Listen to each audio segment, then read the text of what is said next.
All right, hello. Hello. Welcome, guys, to episode 61 of Hello Hello, the podcast with me, Raammo, and my lovely co-host, Jenz. How you doing today, Jenz? I'm good. How are you?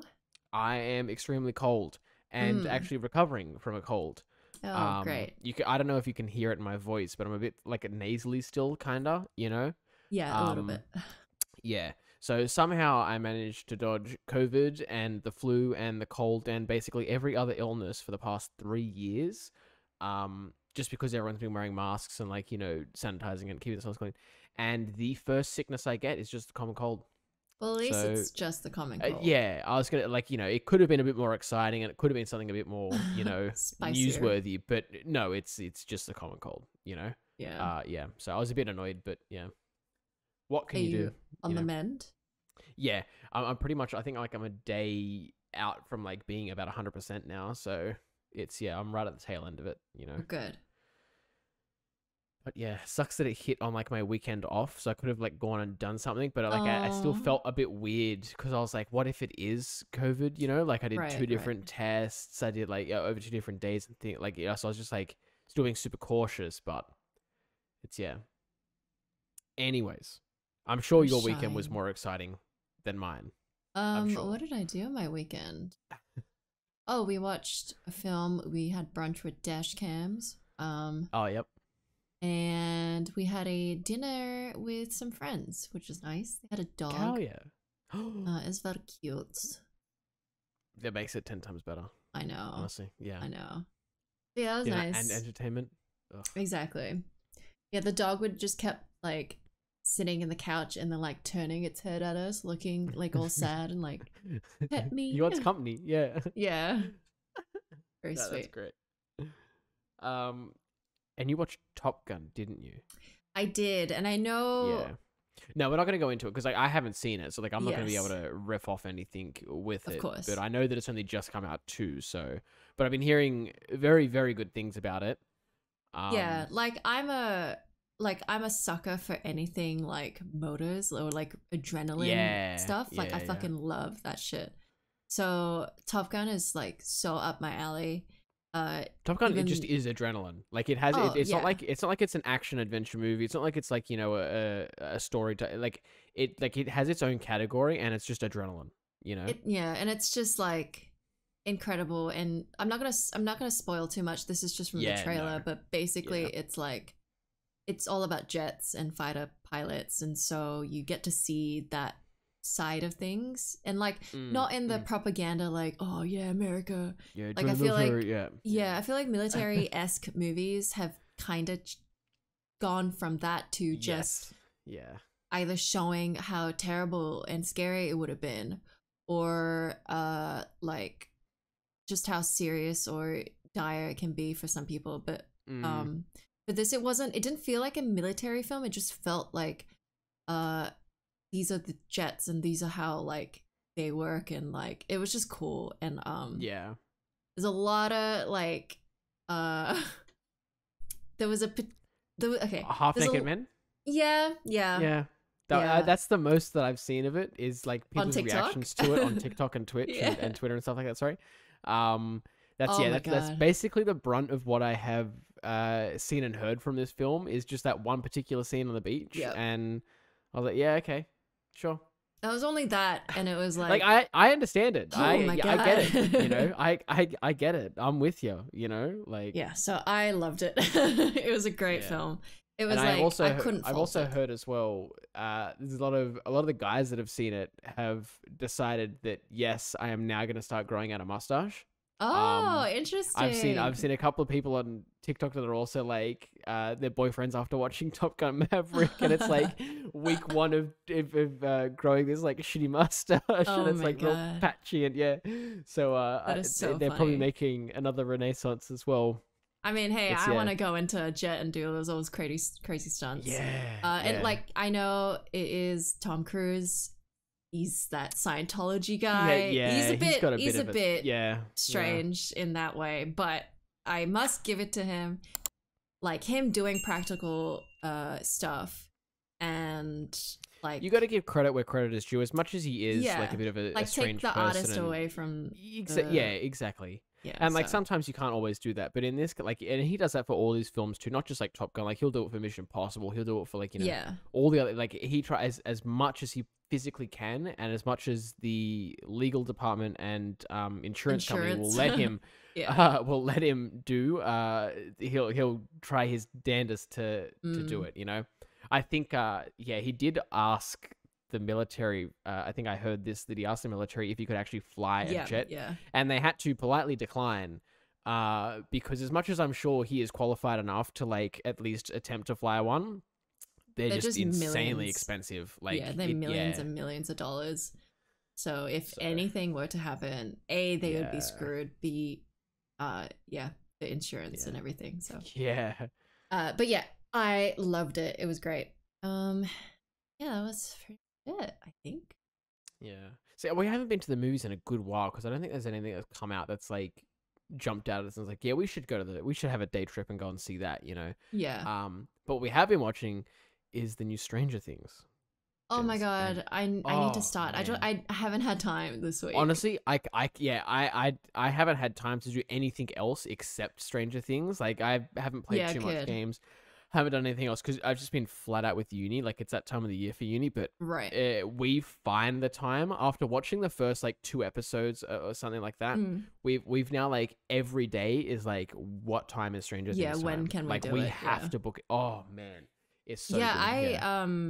I think while we were looking for news today, I went across and I think Stranger Things was like the highest watch thing this week. Dude, or like something. It's so bad now that like, because we're up to the final episode of series 1 because they're doing it in 3 parts this time. So a week ago on Friday, last week, like the 21st or whatever it was, the 25th, something like that. I don't know. 27th. Sorry, last Friday when it all came out, they dropped the first 7 episodes. Yeah, and then today, I think, or either tomorrow, we're getting the next 3 episodes. Oh, interesting. And then in a little bit after that, we're getting the last 2 episodes. So they're dropping it in like phases, basically. Huh. And so phase 1 is like its own little like sort of mini story. Phase 2 will have like the continue on from that, and then phase 3 will obviously continue on from that and wrap it up. But like phase 2 and phase 3 are insanely long. Like, I think phase 3 is 2 episodes long. Yeah. And they're both like about 2 hours apart, like 2 hours a piece, sorry, or something like that. So it's like 4 hours. It's crazy. Oh man. And like every episode in season 1 so far has been like an hour and 20, an hour and 15 minutes long. Like they're slogs.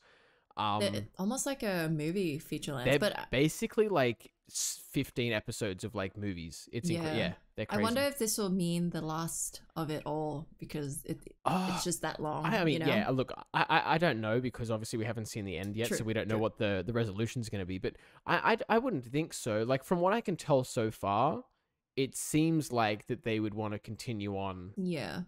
And do more. It seems like I don't know. I guess we'll just have to wait and see a couple of weeks, and when the finale comes out, I guess we can talk about it then. But yeah, please really watch it at some point. It's oh my god, dude, it's getting dangerous to the point now where almost all my TikTok last night was Stranger Things stuff, and I just had to keep scrolling because like we haven't finished it. So it's like the chance that it's a spoiler is pretty high. Yeah, it was too risky. So it's taken over my social media feeds. You know, I've got to finish it. I've got to. But yeah, enough about us, Jenz. Shall we jump into the news for this week? Because we do have a fair bit to get through. We did take last week off just because we were so busy and stuff like that as well. So we have recycled some of the stuff that we are going to talk about last week because I'm sure, you know, we've missed something too. But we'll, do you want to start us off, Jenz, with this V Rising? This is one of the games we've got on our lists to kind of try at some point. Yeah, and I think I'm definitely going to try it. I think I'm going to buy it. But V Rising has surpassed 1 million copies sold after just 1 week of early access on PC, which is pretty impressive for an early access game. It's funny we say that because not even like a year or 2 ago, we were talking about what's it called? Valheim being in the exact same situation. Like a Oh, small sort of true. indie type game, just come out in early access. Like it was, you know, not free or anything like that. It was still like about $20-something. Yeah. And it had surpassed like 1 million or 2 million players within the first week or two. Like, so it's good to see that these games are, you know, going up against the big guys. Like it's, yeah. Yeah, so I'm super excited to check this one out. But basically, for those who don't know, V Rising lets you play as a newly awakened vampire who lives in a world populated and run by humans, and your goal is to become the next Dracula. And the cool thing about this is like your abilities or upgrades depend on who your blood is taken from. So the person you take it from, like directly affects you, which is cool. And obviously the tropes of like you have to hide from the sun, you know, have to be in the shadows. And there are some combat elements with like these mythical creatures, and you do build like a castle of some sorts. Oh, which cool. Yeah, so there's elements of Valheim that I can see with a Diablo-looking interface, is what I can explain. How I explain it. So I'm very, very interested in this game, and I'll play it this week. But yeah, is it like multiplayer? Is it like a... So it's a server thing. So you can create your own server. Right. And then have like, I don't know how, a lot of people in your own server. Yeah. So that'd be like a great multiplayer game for friends. Yeah.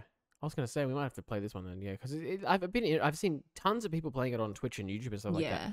I don't watch it because it's like, you know, I've got other things to watch and do. But yeah, it's crazy just how many people I've seen playing it. And you know, usually like when a new game comes out, it's like, they play it for the first 2 days and it's like, okay, on to the next thing. But people are still playing it, like, so yeah, it's going well. So it's got something that's holding people back. The next thing I will talk about is Summer Games Fest, as it's coming to the middle of the year. To like, isn't that nuts? I don't get it. I know. But basically, as you all know, E3 2022 has been cancelled. But the games industry is still moving forward in showing off some games. And one of the biggest one is by Jeff Knightley's. No, that's not how you say his last name. Jeff? No, Knightley. Yeah, no, Knightley's. Knightley's? Summer Games Fest, which is probably the like... It's going to be E3, I think. It's Summer Games Fest, or like whatever Jeff Knightley usually does is like it's the next biggest thing, kind of. You know, like other than E3 itself. But it seems to me that E3 is going to start phasing itself out, and people are like, because this is the 3rd or 4th year that E3 has been sort of like something like that, kind of cancelled, kind of not cancelled, and it's, you know, like so it seems to me that they're kind of phasing themselves out a little bit. Like they might still keep the name around for something, but I don't think it's going to be the same as what it used to be. But yeah, usually, you know, Jeff Knightley usually does something that's like the next best thing around the same time, and it's so this probably is the next E3 type thing, I would say so. But basically this will be a virtual show that will be taking place on June 9th, Thursday, which is the American PT time. So that'll be June 10th, the Friday at 4 a.m. for us. So set your alarms or not. Yikes. Yeah, rough. But basically, there hasn't been specific games or announcements for this, but we do have a very long list, and I didn't list it all, of confirmed participants. And to just name a few, there'll be 2K Games, Activision, Bandai Namco, EA, PlayStation, and Xbox. And that's what I mean by like this is usually the next best thing, is because it's not like obviously all these other studios do their own like straight, like obviously we'll get the PlayStation State of Play, we get like the Xbox Bethesda press conference and all that sort of stuff. EA will probably also do their own one. Ubisoft usually do their own one too. But like usually the Summer Games Fest and all that type of events are usually a collation of all the big studios coming together, much like what E3 used to be. So it's that's why I sort of say that it is the next E3 in a sense. It's like it's showcasing a little bit of everything, and then Xbox will probably give them 2 titles or something, and then do the rest on their own, and likewise with PlayStation. Yeah, usually what they'll probably do, I think, is like they'll whatever Xbox announces that will also be probably coming out on like PC and Switch and maybe also PlayStation or something like that. They usually never like Xbox exclusives from memory. I could be wrong. And then they save like the exclusives for their own event, you know, just to save a bit of confusion.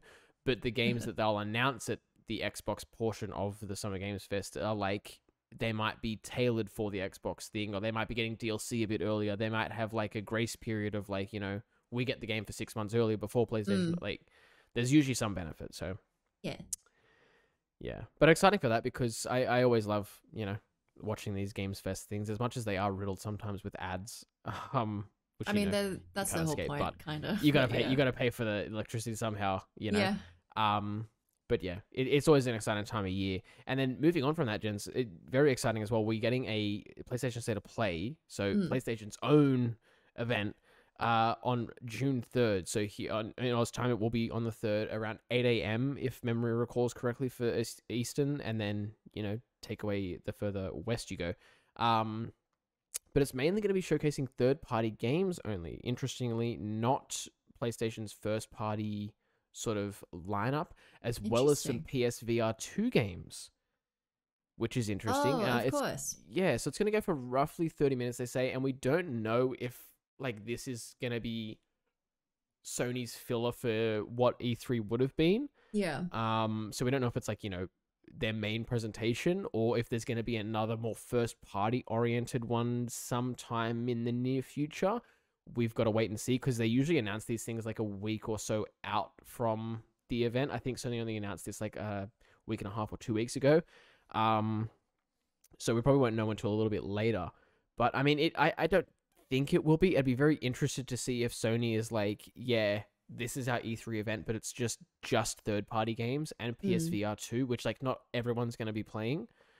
So I would expect another announcement sometime around the corner for another State of Play, but, you know, like I said, who knows? Do we know exactly when the PSVR 2 is coming out? No, there's still no release date, so that's what other people were speculating, is this event could also be one of the things where they're like, this is the release date, or the release window at least, and then they might also announce, like, at this State of Play, they might be like, there will be a dedicated PSVR 2 State of Play on August 19th, you know, for just PSVR 2. Yeah. Like, they could do that as well. We don't know. But yeah, this Friday, June 3rd here in Oz, 8 a.m. So by the time you're listening to this podcast, it'll probably already be happening or has happened. And we might write up a blog post about it too. So head to hellohellolive.com and you should probably see a recap of the stuff that we found exciting from the event, you know, because there'll be a ton of games, I'm assuming. Yeah. But also on more PlayStation stuff, Jens, I feel like I'm never going to stop talking about PlayStation Plus and the tier system. I feel like every week I get hit with this goddamn topic, you know? Yeah. And I feel like that's a testimony of like how confusing and how how much of a mess. That it's been, but hopefully it can all clean itself up soon. But Jens, funny you mention that. Okay. Because it's actually released in some Asian territory countries. They have managed to get their hands on this new PlayStation Plus tier system for about the past couple of weeks now. So like I said last episode, they're doing it in like a staggered release. So like I think Asian sort of areas are getting it first, then US, then Europe, and then us down here in like Oceania type area are getting it like one of the last regions, I think. So yeah, they've had it and they've played with it a little bit first. And this is where all the news is coming from. And it's, like I said, it's been a little bit of a mess. So first of all, some users have experienced Sony mischarging, and I'm going to put that in quotations, mischarging them for upgrading to the new tiered system. So I remember seeing about 2 weeks ago now, a week and a half ago, some people on Twitter were like, I bought PlayStation Plus like when it was on sale for, you know, maybe a Black Friday deal, and a year subscription to PlayStation Plus was $59 instead of $79, and they bought it then. If they had that on their account when they were upgrading to like one of the new tiers, it was charging them a little bit extra to make up for like the difference. I'm assuming, or something like that. Right. And so people were like, what the hell is going on here? And Sony was like, no, it's just a bug. It shouldn't be happening. If you have this happen, please, email support and we'll fix it up for you. But like, it's one of the things that I guess they're trying to iron out. And then a majority of the users that I've seen that are having problems with it so far are people that are trying to play the PS1, PS2, and PSP classic games. Maybe more so like the hardcore classic game fan base and players are a bit annoyed at this than maybe, you're just your general person that wants to play, Jack and Daxter or something like that.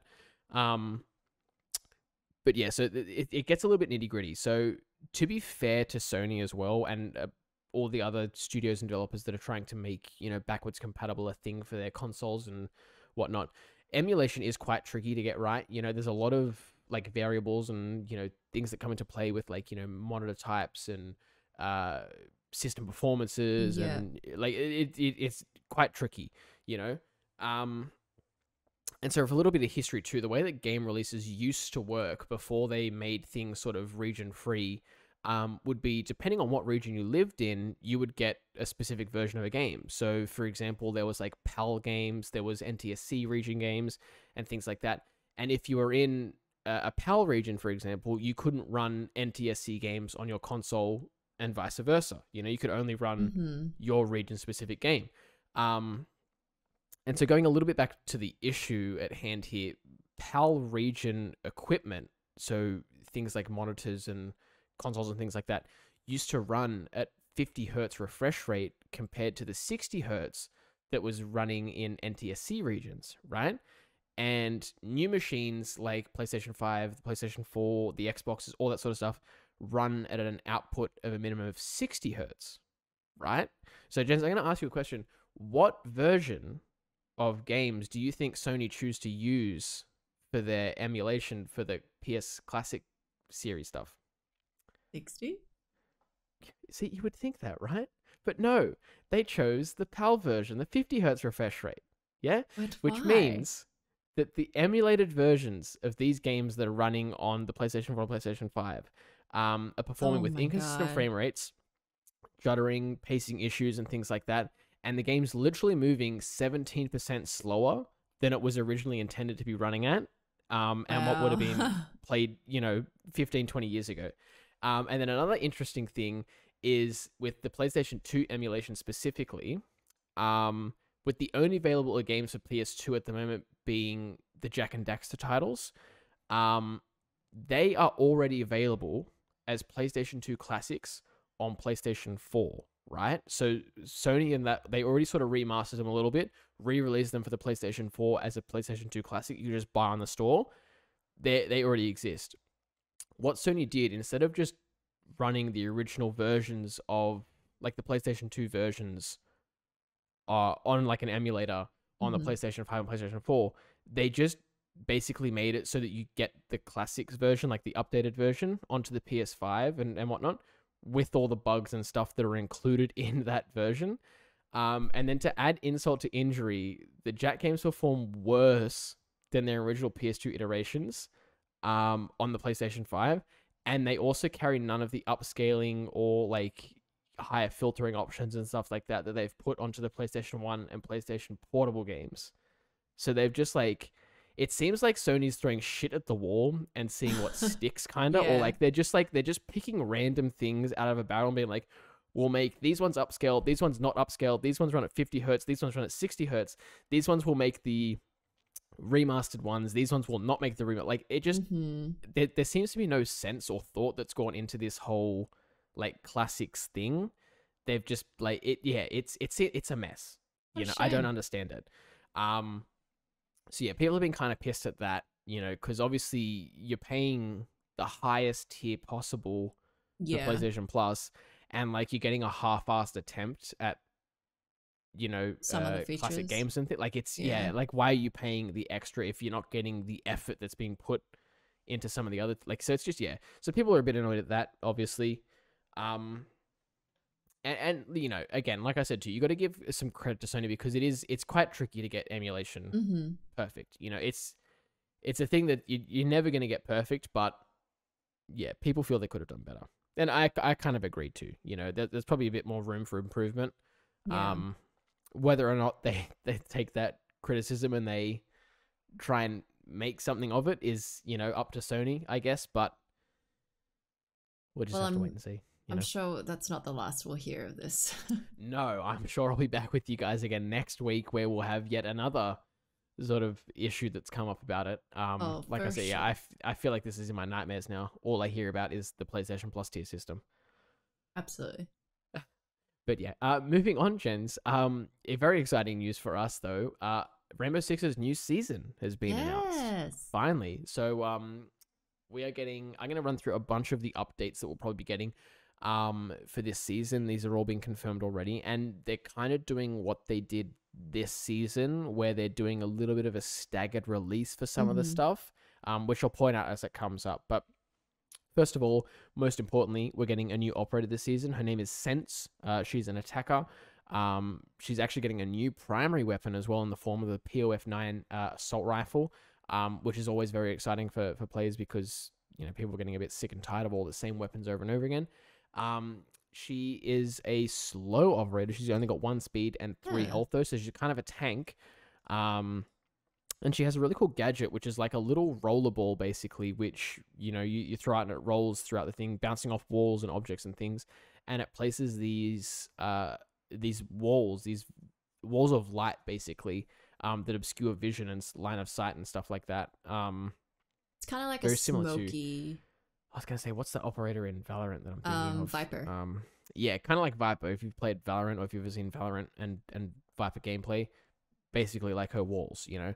Some people are so upset with that. Yeah. Saying like, I mean, oh, you just added Viper into the game. It's like... I kind of understand, but it is what you got to think. They're 7 years into the game. Exactly. They've There's released only so much they can do. How many operators have they released? There's only so much you can do, like Jen said, yeah. At some point, you're going to start seeing things that are, you know, copy. And like you could probably also say too, like Cypher in Valorant is kind of a ripoff of Valkyrie because he's got the cameras that you can throw. Like, so it's like, you know, everyone steals from everyone a little bit. It's not perfect, but you know, she still seems kind of cool. I can see myself playing her a fair bit, you know. Yeah, I'm curious to check the new operator. Yeah.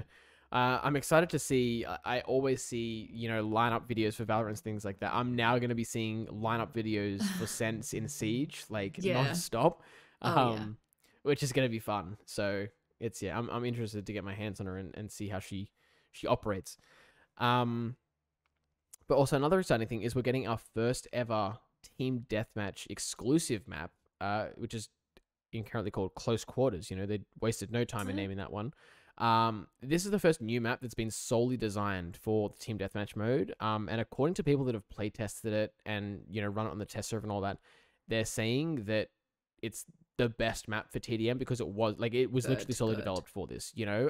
All the other ones that we have played in TDM at the moment are kind of like original maps from Siege that haven't been changed or tweaked, you know. So they just don't really work for the mode as such. They're two completely separate games. Like TDM and the normal Siege mode, it's two separate games. So it makes total sense for TDM to have its own separate map because it doesn't matter. Like it needs its own separate map so that you're not spawning in and then getting shot straight away. Yeah. So hopefully people, you know, are saying the truth and it is the best one. I'm still sure we're going to have all the other TDM maps that are currently in the rotation in there too, because you can't just have one map. Like that's a bit less, a bit, you know, too little, so I should say. I mean, I don't mind given, like, I would only play a TDM match for like 2 games and then we'll go to like tops. The normal one. So maybe they will, but who knows? Yeah, who knows? Yeah, we'll just have to wait and see. That should be coming out right at the start of the season 2, if memory recalls. As well as the shooting range, Jen. So finally, after 7 years of Siege, we're finally getting a fully fleshed out shooting range, which people have been asking for since, honestly, I think season 2 of Siege, you know? So yeah, they finally got around to it, I guess.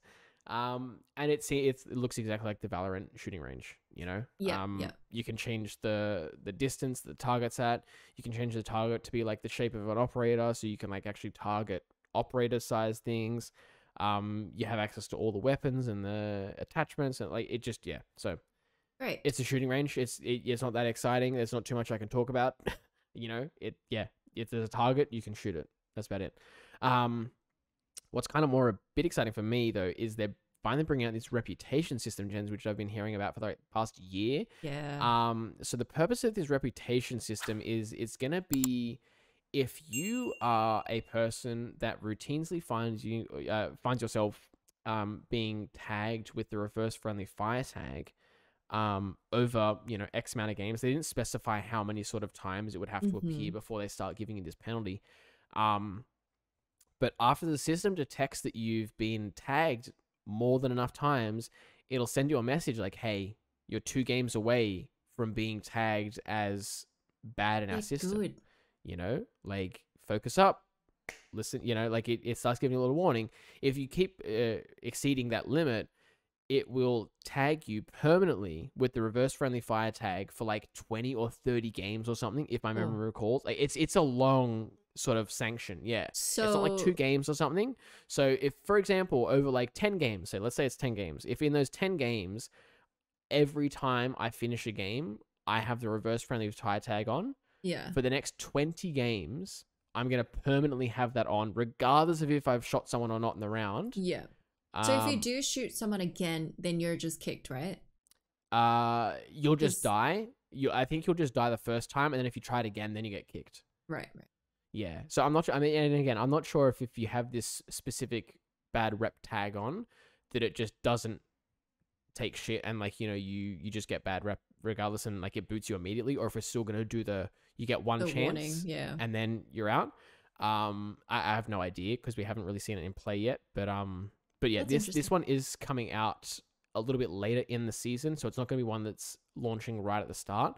And this is also just phase 1 of the rep system, so it's going to be evolving and changing, you know, throughout more updates and things like that. We'll be getting different sort of functionalities with it. So it's not just going to be this; it is going to change and evolve over time, you know. Right. And then right at the end as well, we get some new quality of life updates. So screen shake, when explosions and things go off, your screen sort of vibrates and shakes a little bit.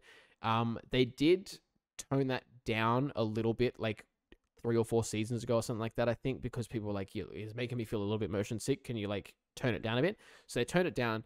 But now to make it just that bit more accessible, you can either set it to normal, which is exactly what everyone is experiencing at the moment. You can turn it to low, which, like, it's still going to be there, but it's just not going to be as violent. And then you can just turn it off. And I feel like most players, or most competitive players at least, are just going to turn it off. Yeah, you know, absolutely. That's exactly what I'm going to do. As soon as I see that option, turn that shit off. You know. Yeah.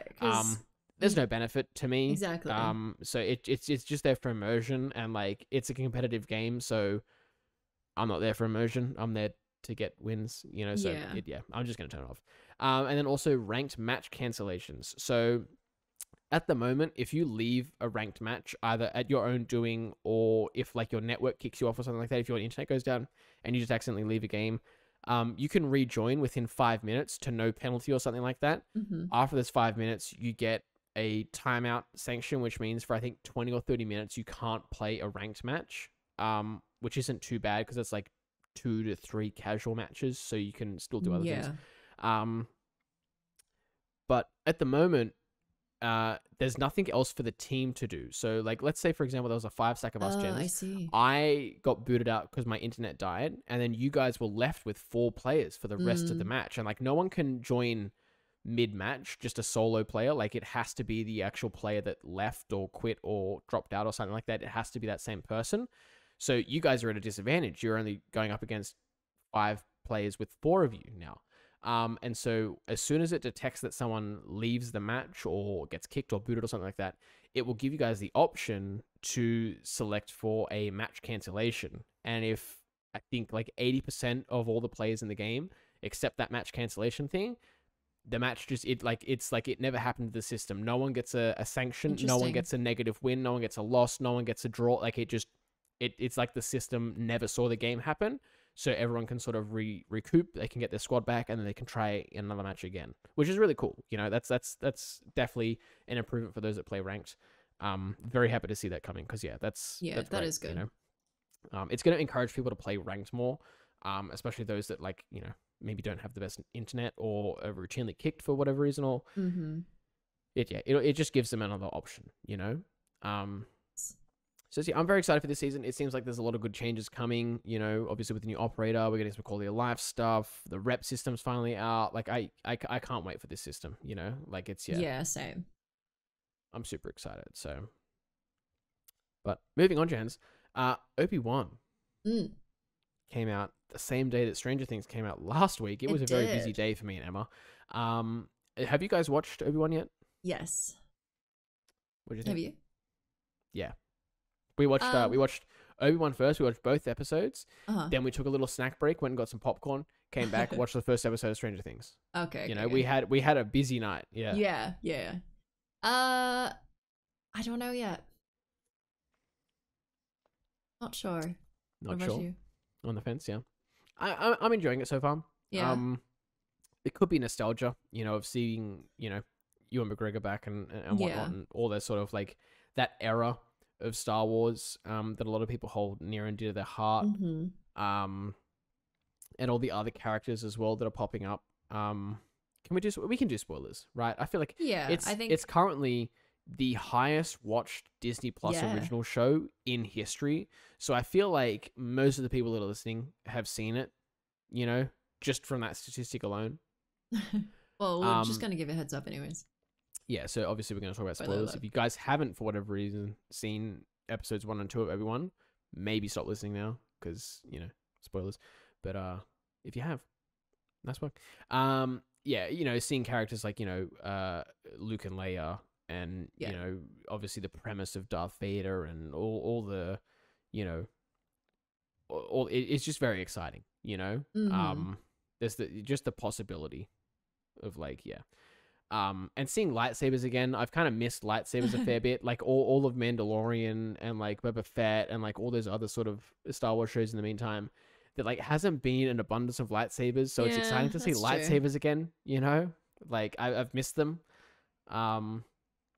So it's I think for me, like my gripe with it so far is it's Disney's doing what it's doing. Like it's making it kid friendly. Yes. Yeah. And it's and when they do that, and I've noticed it in Boba, like I don't know if you agree, but Boba just felt really empty. Like the environments felt really empty and very clean, like too clean. And I feel like the same with this. It's kind of there, even though I know I love Ewan McGregor and it's cool to have Princess Leia. She does seem quite young. Yeah, considering she's meant to be 10 or something. That's what do you call it? That I think most of the people that I have seen that have had negative views of the first 2 episodes so far have been like, don't like Princess Leia.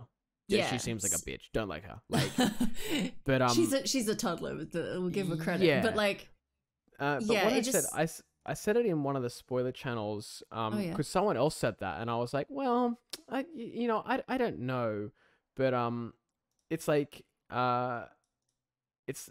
A lot of people I saw were like, she looks like, you know, she's meant to be 10 years old or whatever, but she's already, you know, she's acting like an adult. She has all these like, you know, crazy words. She's like very, you know, hard spoken. She like has her opinions on things and stuff like that. And it's like, people are like, that's not how a 10-year-old should act.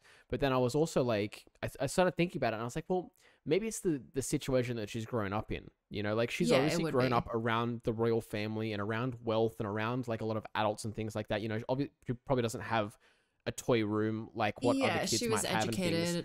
So like she probably had a very different upbringing, you know, so obviously that's going to be, you know, she's around a lot more formal people as well. So she has to act a certain way, which is probably why she's so rebellious as well.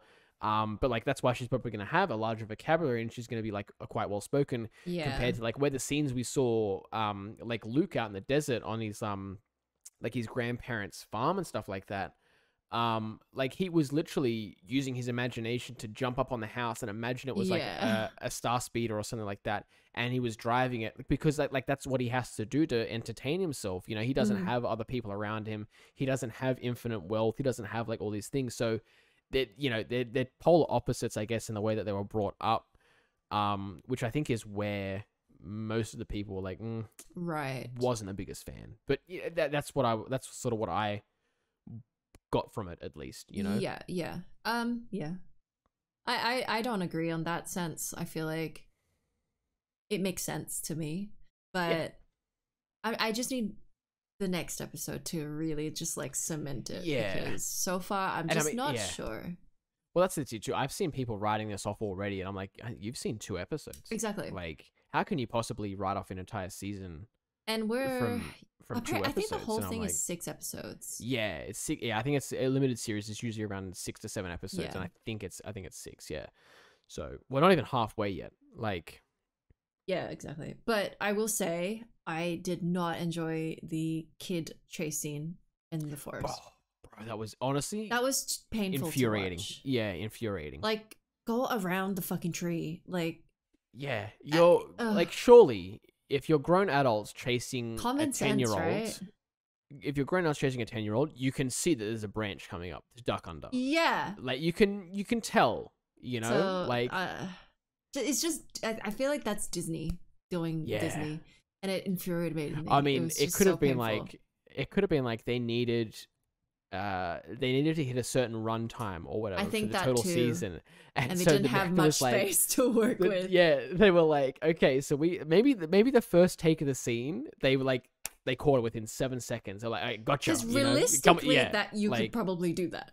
She was surrounded by 3 of the bounty hunter. Oh yeah, and they did nothing. And they were like, they saw her run. She got about 7 kilometers away from them, and then went, "Oh, hang on, that's the one we're meant to be." But like, yeah. So theoretically, I'm thinking that they caught it within the first 5 seconds, and then when they took it back to the editing studio, they were like, "Boss, we're 6 minutes under spec for the episode. We're like, we gotta find something to extend here." And he's like, "Okay, what do we do?" And then they just looked at it, and they were like, "Okay, put in all the failed chase sequence stuff. Just put it in." Like, and they were like, "Okay, boss, we're 30 seconds over." And he's like, "Great, post it. We're ready." You know, like, it was terrible. It is infuriating. And it might have been really that they needed to extend it or for time reasons, or B, they just have limited space, so they needed to make it feel like something. It was a long chase sequence, which I think also happened when Ewan tried to chase her. I think so too. Yeah. It was just. Yeah. Well, it was a bit less of of a that, mess, but please. Yeah. I mean, let's hope there's no more chase sequences throughout, because I feel like if as soon as there is, this whole thing is a chase sequence, I'm out. I'm out. Yeah. I feel like as soon as I see a chase sequence start, I'm gonna immediately flick something in my brain to start like scanning for any discrepancies and be like, okay, nah, they fucked up. I'm out. Like, yeah, I'm done. So yeah, you're on thin ice, Disney. You're on thin ice. You've already got one strike, mate. Yeah. But yeah, I'm curious because it's interesting, because I don't know if we've seen Ewan, the moment where Ewan realizes that Anakin is still alive in the film. We saw that on episode 2, I think. Oh, we did. Okay. When Reva was chasing him and Princess Leia or whatever through the city, and they got to like the loading dock for that cargo bay thing, and they were all hiding. Like, and he said, "Leia, all right, run off to the ship," and then he was hiding in like all the. Oh no! I mean, in the films. In the films. Oh yeah, in the films. Yeah, in the films, it was assumed that Anakin had died. You know. Yeah. At that point, like, so it's kind of cool to see. Yeah, he had no idea that Palpatine had come and snatched up his body and basically reformatted him into this, you know, super weapon. For the Sith, you know. So that's kind of a cool like story thing that they're doing. Yeah.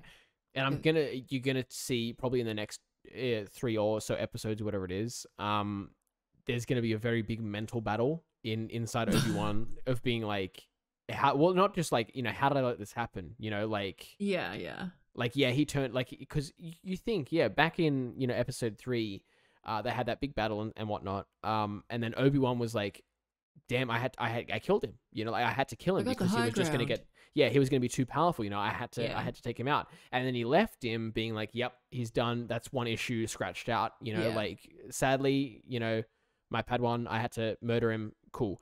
Went on the rest of his life feeling guilty about, you know, what he did to Anakin and how he sort of failed him and whatnot.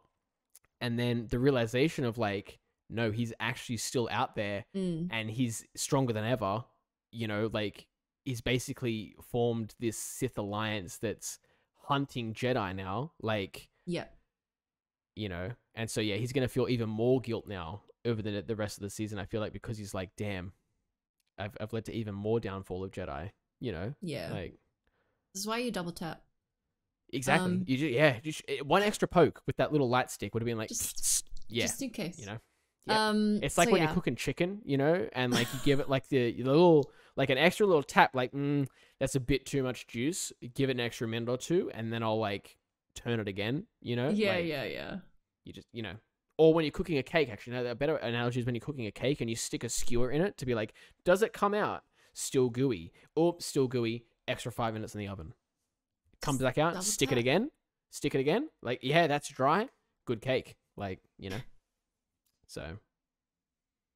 Yeah. But yeah, look, I'm excited to see where the rest of the season goes. You know, like this era of Star Wars is like what a lot of us grew up with. You know, and it was nice to see, like all the press leading up to the series starting. Ewan McGregor and Hayden Christensen were like, yeah, look, we kind of got shafted a fair bit in like the reviews, because they were like, when we were cast to make these films, they were told that it was going to be for the younger generation, you know, like it was meant to be targeted towards younger kids and things, which is why probably a lot of the adults were like, these are the shit ones. I hate these ones. Like, these are horrible. But like for kids, they were like, these are great. You know, like there's a lot of action. There was like a lot of flashing like it was, you know, they were great. And so he said he kind of felt bad, you know, when he left the role, because he was like, did I do a bad job? Like, right. But it was made for a different time period than the originals were. So, it's, yeah. But and that's the nostalgia that I get from it, is like, you know, I grew up watching the first three episodes, you know, so it's nice to see the characters that I recognize the most kind of back in their roles. But yeah, nonetheless, excited to see where it goes, you know? Yeah. Before we wrap up this week, Jen, so was there anything you wanted to add on before we do go? No, that is all from me. You know, nothing from me either, guys. So thank you guys for letting us take the week off again last week. So it's been a bit sporadic, but like I said, I've been flat out with uni. Honestly, flat out. So yeah, hopefully that'll end within the next week or two, and I should be back to more normal. But yeah, as always, thank you guys for listening. Thank you guys for watching, and we will see you all next week, hopefully. Bye-bye. Bye.